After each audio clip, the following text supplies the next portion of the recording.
It looked like a dog, you know. They call it like the dog man or something. I mean, this thing was built. I mean, this thing was rugged. I mean, it's something I wouldn't want to tangle with it, you know. One night, I'm sitting there and I had a dead body in my bed. Yes, that's when I started hearing the doors opening and closing and then walking through the house. There was these little portholes that they described they could see, these little round, like, portholes, and there were humanoid figures in there, and they were, like, staring down at them. Welcome to Myths, Monsters, and Mullets. I am your host, John Methenkamp. If you have a paranormal encounter you'd like to share, you can email me at mythsandmullets@gmail.com. Follow me on Facebook, Spotify, and YouTube, Myths, Monsters, and Mullets.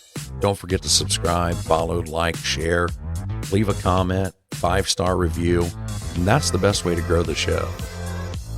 In this episode, Rod returns from Lodge Tales podcast. I was feeling a bit under the weather this day, and Copenhagen decided he would help by stepping in and hosting the show for me. So you're going to hear a little different interview style, but I think you'll like it. All right, well, thanks. I was thinking about what you guys were talking about with the time loss thing, and okay, so this story didn't happen to me, but the person that told it wants to remain anonymous, right? So, but this person is really, really close to me, really, really close to me. Now, what I'll give up is they're part of my family. They're my family. So you absolutely trust what they say. Yeah, it's my family. And so what happened was her and her husband they took a contract way out on the res, about north of the res, about maybe, I'd say 10 miles out of town, that north direction. And this is the Blackfoot res in Browning, Montana. Well, wow.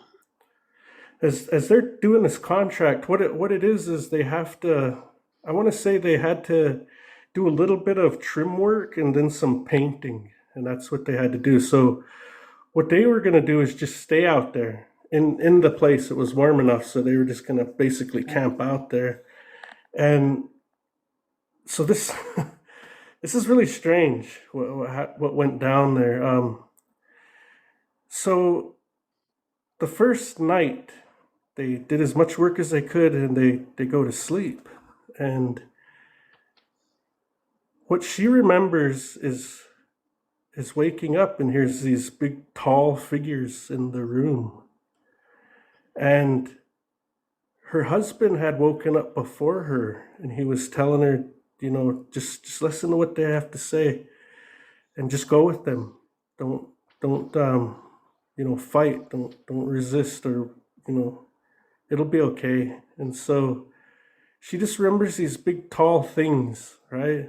And she remembers watching them. And when they walked out of the house, as they were in the house, there was two of them, and they walked right through the wall. She said it was strange what was happening. And that's it. That's all she remembers. And her husband doesn't even remember it. Okay, so what ends up happening is that's the last of her memory, and they wake up. And when they woke up, they start looking around to finish their work, but all the work was done. They had 3 days there, and all the work was done, and they woke up, 2 days later.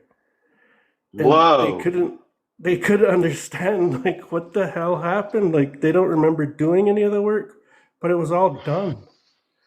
All of the work. Wow. Yeah, it was so strange.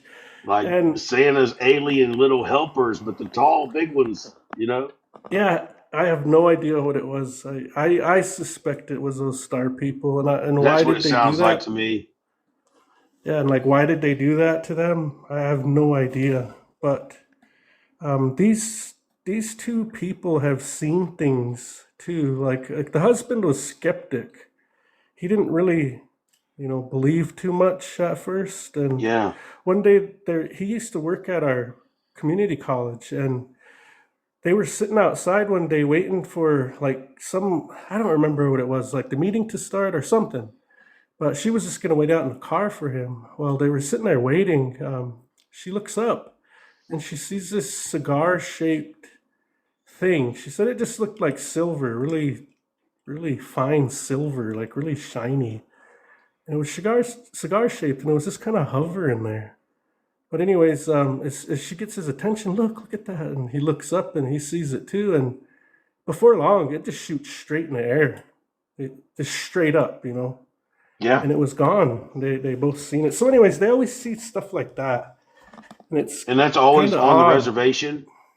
Yeah, it's on the res where that happened at. Yeah. It seems to be reservations have a lot of activity. It doesn't even matter what nation you're with. It's just a lot of activity happens around reservations. Yeah, I agree. From Because Skinwalker to oh man, you name it, everything seems to happen around the res. yeah, I agree. Like another thing that happened too was I don't know if I mentioned this to John before, but I'll tell you. One time, one of my he'd be my great uncle. He was running a sweat lodge.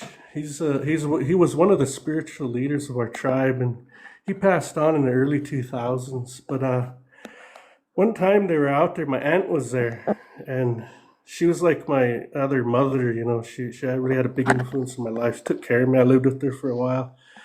But she was at a sweat lodge one time with all them, that side of the family, my dad's side, and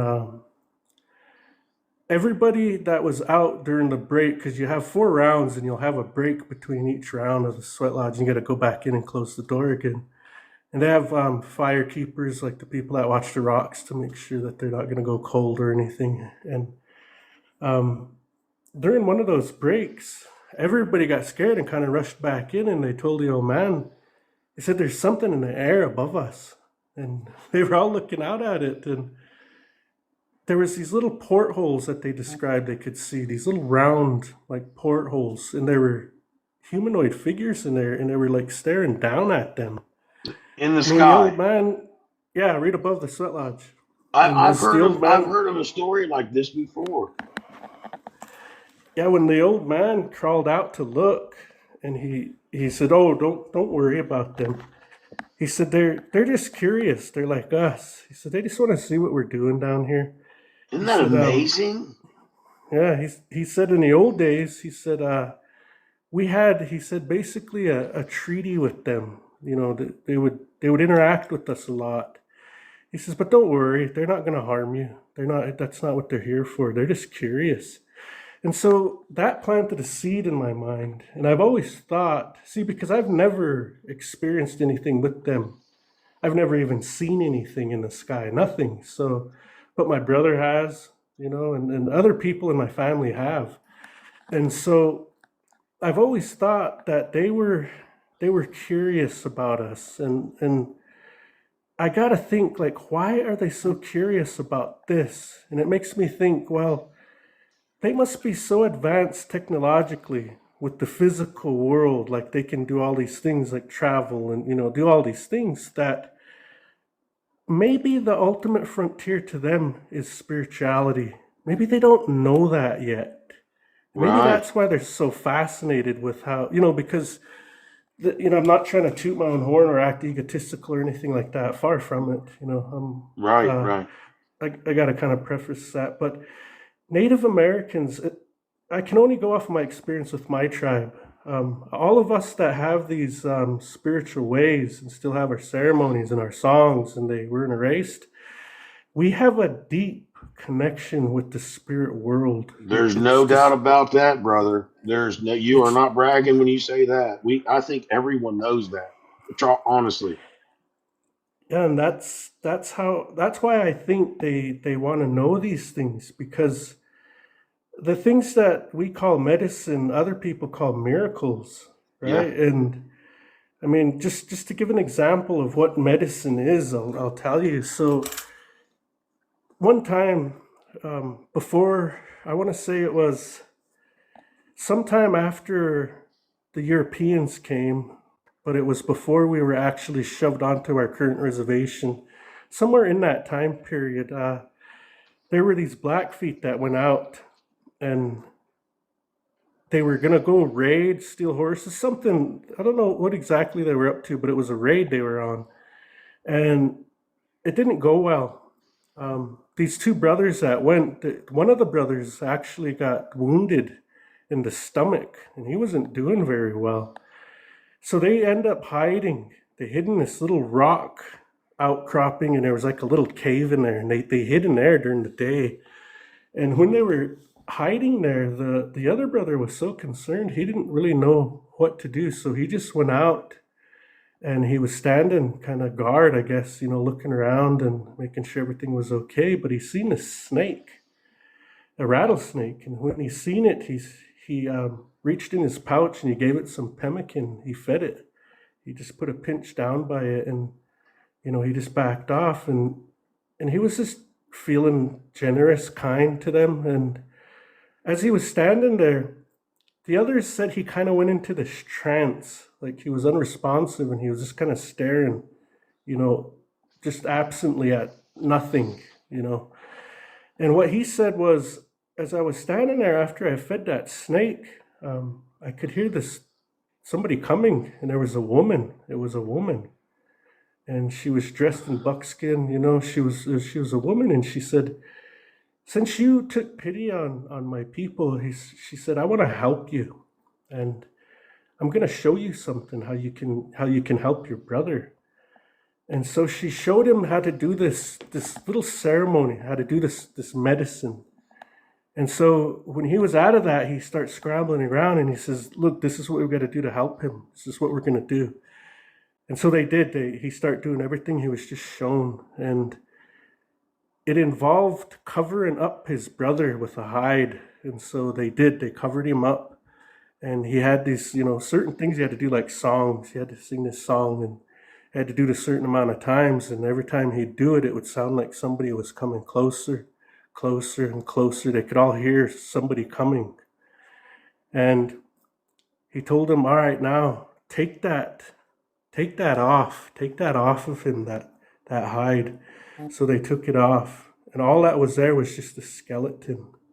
It was just a skeleton. So he reached in and he took out this ball round. There was a musket ball round. He took out of him.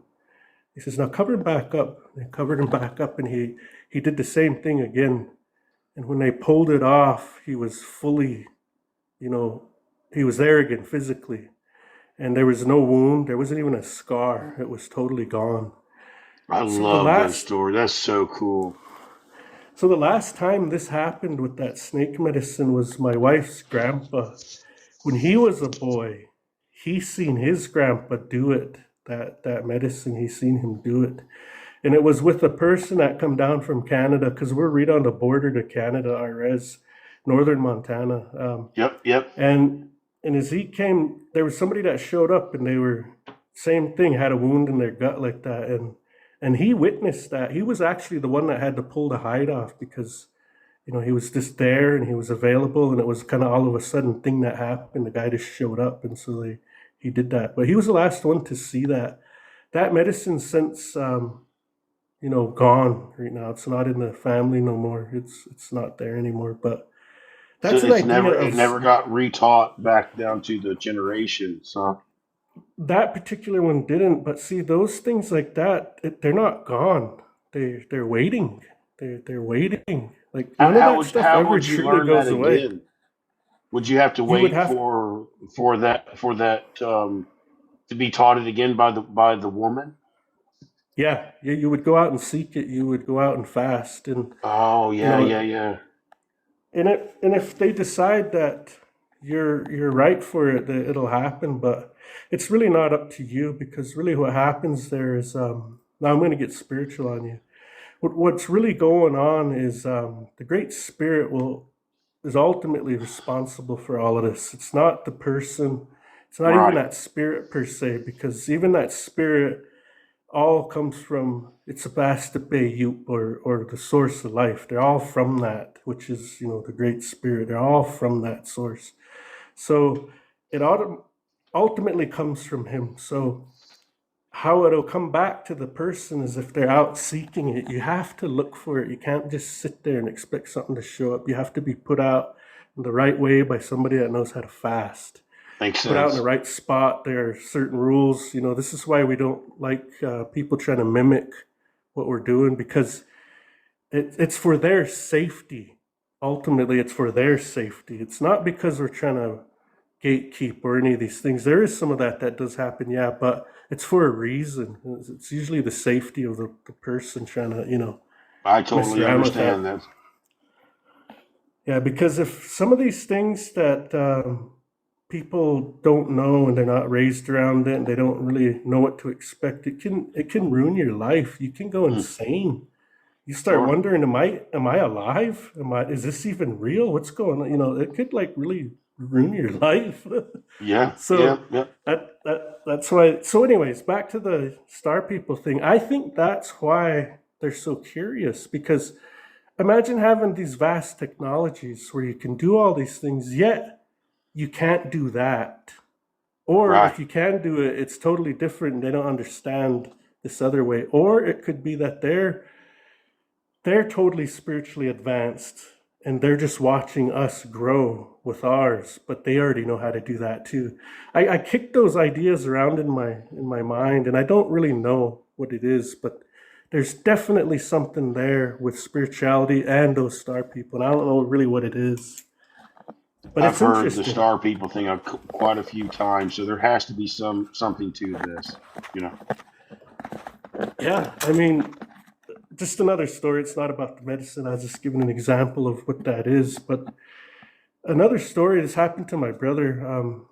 One of their cousins. Okay, so there's a community called Heart Butte, and this cousin that showed up needed a ride about 8 miles away to Old Agency. It's another area on the res, and my brother and our brother-in-law. See, we're married to sisters. Us brothers, we married sisters. But anyways, so our brother-in-law was with my younger brother, and uh, he said, "Well, I'll ride with you. Let's give her a ride down." So they jump in and they give her a ride. But when they get to this place called Ghost Ridge, it's where during starvation winter, when the government they wouldn't give the rations out that winter, and a lot of my people passed that winter. There was only about 2,500 Blackfeet left after that winter total in the whole world, and we're descended from those survivors, really. But so they get near this place, and it's up high on this ridge where there's a mass grave for them, and that's where they see this light, just this huge, huge light, and they're wondering what the hell is that? You guys see that? They just kind of stare at it for a little bit, and anyways, they keep driving. They slow down a little bit, and they stop, and they're looking at it, and it just fades away. It doesn't like beam off anywhere. It just like fades out. And they keep driving, like, what the hell was that? And I don't know. They were just talking about it. So they drop her off, and they wait for her to make sure she knocks and somebody answers and lets her in. They don't want to just leave her way out there. So she goes in and they drive back. And it's an 8 mile drive. It takes 15 minutes to get down there, 15 to get back roughly. And so they drop her off and they come back. They're not gone more than, 35, 40 minutes. When they get back, his wife is chewing him out. Like, where'd you guys go? You guys better not be drunk. What the hell did you guys do? And like, what? We just dropped off and we come right back. No, you didn't. I know you were out drinking, I bet. And even my brother, like, no, we just that time. And they said, it's been 2 hours now. You haven't been gone. You're lying, both of you. And so I don't know what that was, but they lost time there too. They hit a time warp like I did. I I'm have no telling you, idea. it could be anywhere. Mine was in the middle of West Virginia. It's very strange how those work like that. And the strange thing is I can't remember in mine if I paid attention to my time or not. I remember it being breakfast time, but I can't remember when we left out of there if time had changed. And so that's strange for me. That now that you mention yours. Yeah, that's bizarre, man. It's That is like bizarre. bizarre. That's pretty Don't cool know. though. That's pretty good. Good stuff, man. Those are good stories. Hmm. Yeah, real good Yeah. stories. There are other stories that have happened to me that, okay, so even though we are raised around this, we're not inherently born with this knowledge. It's passed down to us, it's an oral Sure. tradition. So you have to be taught, right? You have to be taught this. So along the way, you're going to most likely, you're going to have like an aha moment in your life, when this happens. So for me, I was in the fourth grade and I got appendicitis. And I've had experiences before this, but this is when it really hit home. I was just a little kid. I had appendicitis. I almost passed because it poisoned my system. The appendix actually burst. Mm. So I was being poisoned, and I was in intensive care for a while and all this and that. Well, before my dad came down to be with me, he stopped by the old man's place and he spoke to him, could you help my boy? Help him make it through this. And he said, yeah. And so, what he told my dad was, well, I sent help down. I sent help down for him. But when you guys are done and he's healed up, he said, come out to my place. Come out. I want to see him again. So I was healed up. And at this time, where he wanted us to go to, he was having what we call a night lodge. And he was going, it's a ceremony that we do. And anyways, he was telling us to go out there. And so we did. And in this night lodge, it's not like a sweat or anything. It's like what he used was this old house, their old house. I want to say it was like his dad's old house, and it was shaped like a horseshoe. There was one wall in the center, and a front door and a back door, but they had all the furniture removed. Everything was removed, and it was just an open space. And so that's where we'd hold these night lodges, and the windows, the doors, everything are barriered off. There are spiritual barriers put up on everything, so nothing bad could get in there. It's all good that comes in. So I go in there and I'm sitting with my dad right across from the front door. My back's up against the wall. There's so many people in this place. There must have been about 40 people in there, all over, legs everywhere. You have to step around everybody to get to your spot. So anyways, all the elders are on the west side, and they're all over there with all their medicines and, whatever they have, their bundles are open and everything, and the ceremony is beginning. Well, the lights go out. They have to shut off the lights. See, there's no light when you do that. The lights, it's dark in there. And as they start singing, like I could hear this rattle. Like sometimes when you're singing, the rattles are what make the beat, I guess. There's a rattle in there that shakes. They use those rattles. So I hear that start shaking. And I could hear the birds. There's birds in there. There's a bunch of them in there, about 3 or 4 of them. They're flying around people and stuff, and just all over in there. I could hear them. They'll stop above I imagine somebody, and be flapping, and that just means they're blessing you, whichever spirit that is. Well, I could hear all this going on, and I hear that rattle going all over in there, and I'm wondering to myself, because I'm just a kid, like, how is that person shaking that rattle and not tripping? Why isn't there people yelling like, ow, ow, My leg. Why? Like why? And nobody screamed out. There was nothing, and that rattle went all the way through that house. And I could hear it behind me in that kitchen. My back was up against the wall. And all of a sudden, that rattle it hits my elbow 3 times, man. but I'm on the other side of the wall. And Oh, like that wall man. didn't even, and it hit me 3 times. Oh, My elbow's man. touching the wall. Right. And so, and I told my dad, I said, that rattle's touching my elbow. He said, what? I said, yeah, it's touching my elbow. And he immediately realized, and he's like, oh, don't worry. They're just blessing you. Don't be scared. So I just got closer Ooh. to my dad, but I was still kind of freaked out. And when it was all done, the old man said my dad's name, and he said, those spirits are really glad to see your boy here tonight. They're glad that he's all right. And That is thank you for amazing. coming.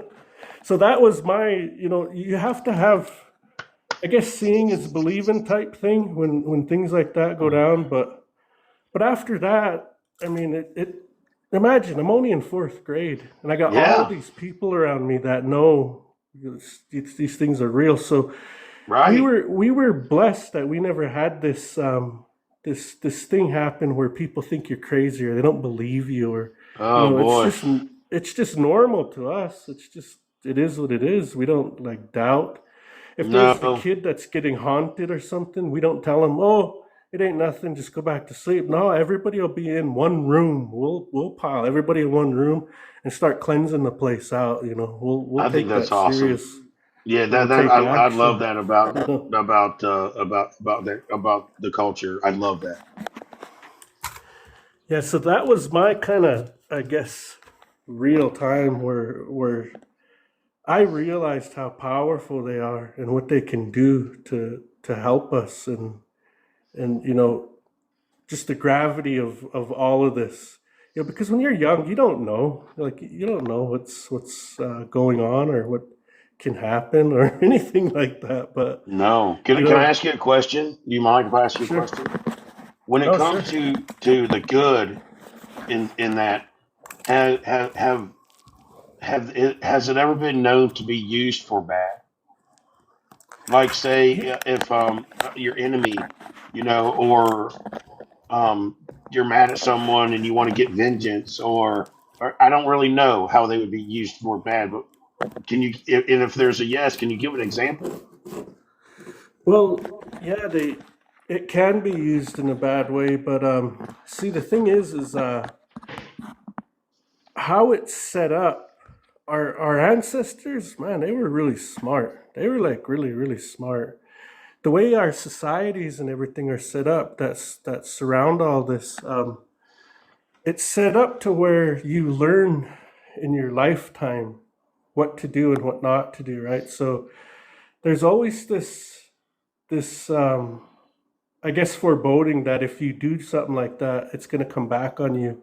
And it's not going to hurt you, it's going to hurt your family. So Ugh. you'll sit there and you'll watch your family suffer. You won't suffer at all. You'll watch them. And so that's kind of how that works. So if you want to harm it's not done. It's not done like that. But there are times where things can happen that we really watch for, like we're really conscious of. So when you go to a ceremony, you can't go in there with any bad thoughts about anything, because when you're in there like that, your thoughts travel. Your thoughts can actually put something bad on somebody, because what's happening is that life force is flowing through you. And when you think about somebody in a bad way, it can harm their spirit in a bad way, and there'll be Mm. consequences for that. So like say somebody wrongs you, stole your woman or something long time ago, you can't harbor that. If that person come in there and you're supposed to paint their face or do whatever, you can't harbor that ill will. That gets left outside of camp, man. You can't even bring that in. Like right then and there, none of that matters. You're only there to bless that person, and like that. So you can't think about these things. You're not supposed to carry that in there, and it's well known. Like we all take precautions against that, but yeah, it Have you can ever happen. known it to go sideways? Have you ever known it to go the opposite way? Yeah. So my wife, before we met, she went down to the Arapaho res in Wind River, Wyoming. That res, Mm. and here was a guy she broke up with him. It was like her boyfriend for a short amount of time, but he was really stuck on her. Well, my wife's adopted family down there.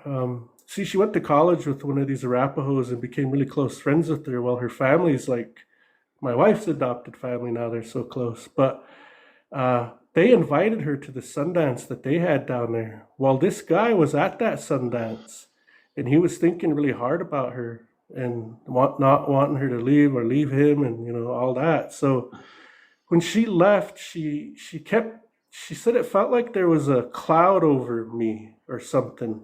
Every time I left there, I would constantly think about it, and I'd always want to go back. I couldn't really like control that. So she went Mm. to one of our sun dances. This one was actually taking place up north in Canada, and she went up there, and there was this old man that, well, he was actually kind of young, but he had this thing where he couldn't shut it off. it was a natural thing. Some people have natural abilities, gifts, I guess, but Yeah, they he couldn't do. shut it off. There was spirits that would always come around, and he couldn't stop them from showing up. They're always surrounding him.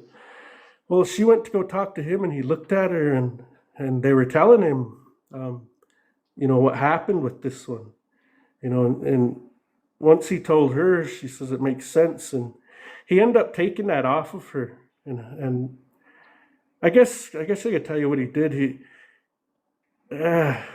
I better not, but he ended up taking it from her, right? And once he did, she said it was just like a weight was lifted off of her, and like a sheet, like a veil was pulled away from her eyes, and she was able to think clearly again, and she never had these longing feelings about going back to that place like that. And he told her what it was, and who did it and how it happened, and you know he took it from her. But see, that's an example of some of that happening, and the guy didn't, I don't think, meant to do it, but it It's just happened. I see what you're saying. You can project your own reality, and you can actually make that happen. Is basically what you're saying with that. With Well, through the spirit realm. yeah, it's so it's like, like, say when we say, oh, that guy's a really powerful medicine man or powerful healer or something. When we're talking about power, we're talking about life force. That's what it is. Sure. Spirit. That's what we're talking about. So with him, his life force reached out and touched hers, and it had an impact on her. And And I see believe that that, can happen too. I really truly do. but that's what that is. And I don't know what else you want to call it. I mean, you can Well, to me, call it's it almost like manifesting or something. But I don't know. It's like when you're sitting around, you're like, oh, thinking about somebody, and that person calls you, or um, it's not identical to that, but I can see along the same lines from my perspective, from the way I live my life. Obviously, yeah, I'm not Indian. I don't go on reservation, but I have been to Cherokee a few times, or a couple times, and yeah, they definitely have some ceremonies and some beliefs that are still as strong as they were 400 years ago. You know, yeah. I and mean, those are one of them when it comes to healing, medicine, spirits, things in the mountains. Just all mhm. kinds of things. Yeah, a lot of that medicine comes from the mountains. That's A basically lot of where it's all at. Yep. Yeah. The good medicine is in the mountains. That's the real healing. Good medicines come right out of the mountain. Yeah, that's true. And you have some great stories. I'll have to go back and listen to your other ones that John had if I hadn't already heard. I believe I heard one of them, but I'm not for sure yet. But I'm gonna have to go back and listen to your other ones. Well, you're going to have to wait until I actually edit all those videos. Oh, you haven't put his on yet? Okay, I His got you. hasn't been posted yet. I was kind of waiting to see if we could set up a private interview, and I was going to try to do, several episodes, back to back, so I Yeah. knew exactly how many parts there were going to be. Well, he would be a great interview to do too. Oh, absolutely. Because I got a feeling he can talk for the next 3 days about this stuff. Honestly, I really do, and you could have a whole series with this guy. That's kind of the Yeah, goal. It's pretty cool, yeah, man. that's I like it. I really appreciate you telling me those stories. I love that stuff. I can never get enough of it. And I'll just let you know, I have a history of having. I do have Blackfoot in my heritage. It goes way back, um, like Annie Oakley days. Because Annie Oakley is also a cousin of mine through her, but it doesn't show very much, and I don't know much about it. Not enough to claim. It's just there somewhere. yeah. And I often wonder if that's where I get the ability to be able to see the things that I see every now and then. I don't know. Makes me wonder sometimes about that. Some people Well, just vibrate on a higher frequency than others. well, see, the thing is, just because you're a native, it doesn't mean that you're gonna have an experience of any kind. No, no, There are no. I people. didn't mean that. Yeah, but what I'm saying is there are people in our tribe that have been in ceremonies their whole lives and they've never seen an actual spirit, those poor guys. Oh, And wow. yeah, but they say that those spirits, if they know that you realize all of this stuff and you're you don't need any validation because you already know that they're there, Sure. that these things happen. So they won't necessarily show themselves too much like that. So it's an odd thing. It's not really up to us. It's up to them if they're going to come around or do something. Show I themselves. It's really up to them. Yeah. 100% believe that.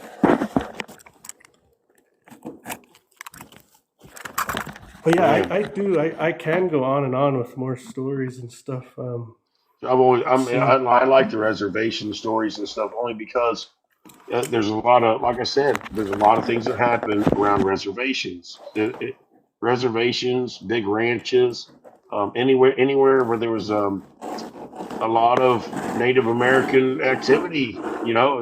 There's a lot of other activity, and that's just the fact of it. So I'll tell you this other story real quick here. So my father-in-law, he worked with the forestry a lot, and he was a sawyer when he was younger. So what he would do is he would get contracts to go tree thin in certain places in Montana. And this particular time, he was with one of his buddies, and they were tree thinning out at the Bob Marshall Wilderness, somewhere in those mountains. And when they first got there, they were setting up camp, but it was just like a little like pissy tent. Like the zipper didn't even work that well, but it was kind of a big tent. Like two of them could fit in there with cots and everything. And so he was looking around that day when they got there. He was walking. It's like an old growth forest area, and he was looking around. And he kind of gets up on this little knoll above their place they're gonna camp and start working from. Well, when he got up there, he noticed these bones. There's old bones, human remains laying around up there, but really old. And so he Hmm. just kind of gathered them up a little bit, so they weren't scattered. And he didn't have any tobacco, so he found some kinnikinnick and he just offered that as a gift, to whoever that was. Well, What is later Kinnikinnick? that it's what we use to put in tobacco. It like because tobacco itself, like the kind that we used to grow, or the kind that even that's used today, is really really strong. So you put that in So there, is and it that kind where of the word nicotine comes from? Or nick? I don't know. I don't know, but When you said it, yeah, but I wonder if that was nicotine or so. no, that comes right from that plant. It was Okay, really okay. powerful back in those days. They used to use it quite a bit. I mean, still do to this day. But anyways, he gives it that gift, and later on that night, he was sleeping. His partner was already asleep, but he was kind of laying there awake, and he heard somebody coming. He could see their shadow come across the side of that tent. He said, and then that guy stepped in. He says, "Oh, he was really old." He says, "The way he dressed was really old." He Hmm. said it was so old that he didn't even have beadwork, but he had a full buckskin outfit on. And his no beadwork, it was quill work. So he come from a time before beads were even introduced to us. It was all quills, Wow. porcupine quills. And so he was looking at him. He says, that man looked at him. He says, he looked at my partner. Then he looked back at me and he said, I just knew he was going to do something. I didn't know what, but I just knew he was going to.